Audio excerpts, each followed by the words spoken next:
Hi friends, is சாரி cinema பேஸ் அப்டேட்டில் அடுத்தது ஒரு முக்கியமான ஒரு அப்டேட்டோடு வந்திருக்குங்க.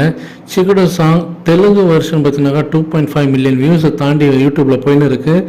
தெலுங்குல இந்த படத்துக்கு பயங்கரமான எக்ஸ்பெக்டேஷனை இது எதிர்பார்ப்பு தூண்டி விட்டுருக்கு அப்படி தான் சொல்லணும்.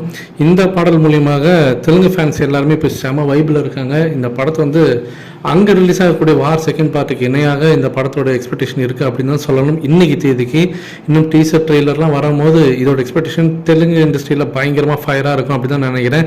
ஏன்னா ஏற்கனவே நாகார்ஜுனா ஃபேன்ஸ்லாம் பார்த்தீங்கன்னாக்கா இந்த படத்தை பயங்கரமாக எக்ஸ்பெக்ட் பண்ணியிருக்காங்க. ஸோ வெயிட் பண்ணி பார்ப்போம். இந்த நிலையில் சாண்டி அவர்களுக்கு இன்றைக்கி பிறந்தநாள். மாஸ்டர் சாண்டி ரஜினி சாரோட கூலி படத்தில் ஒர்க் பண்ணியிருக்காரு. இப்போ அந்த சிக்குடு வைப் சாங்கில் பார்த்தீங்கன்னா அவரும் அந்த ப்ரொமோஷனில் ஈடுபட்டிருப்பார். அந்த பாடல் லிரிக்ஸ் வீடியோவில் அவரும் அனிருத்தும் சேர்ந்து நடனமாடி அந்த போர்ஷன்ஸ்லாம் பார்த்தீங்கன்னா பயங்கரமாக வைரலாக போயிருந்தது. அவர் இப்போ கூலி படத்தோடைய ஷூட்டிங் ஸ்பாட்டில் ரஜினி சார் கூட நின்று எடுத்துக்கிட்டு அந்த புகைப்படத்தை அவர் பார்த்தீங்கன்னாக்கா ரிலீஸ் பண்ணிருக்காரு. ஆனால் அது இப்போ சர்ச்சை ஆகலை.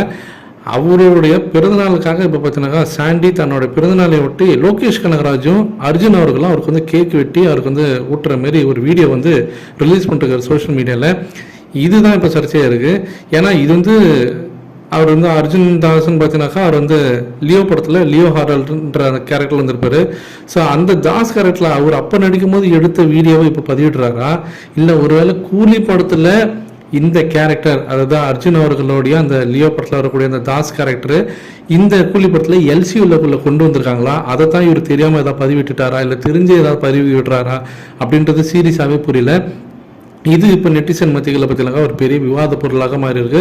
இந்த வீடியோ இப்போ ரொம்ப வைரலாக எனக்கு ஒருவேளை எல்லாரும் சொல்கிற மாரி லியோ படத்தோடைய அந்த தாக்கம் கண்டிப்பாக இதுலேயும் இருக்கா, கூலி படத்துலையும் இருக்கா, கூலி எல்சிக்குள்ளே வருதா? ஏன்னா இவங்க சன் பிக்சர்ஸ் ரிலீஸ் பண்ண வீடியோக்கள்லேயே பார்த்தீங்கன்னாக்கா அந்த பவர் ஹவுஸ் பாடல் வீடியோக்கள்லேயே விக்ரம் படத்தோடைய அந்த கனெக்ஷனும் இருக்குது. கைதி படத்தில் வரக்கூடிய கேரக்டர்ஸும் பார்த்தீங்கன்னா அதே ட்ரெஸ்ஸு அதே கெட்டப்பில் நிற்கிறாங்க பேக்ரவுண்டில். அப்போ இது என்ன நடக்குதுன்றது ஒன்றுமே புரியல.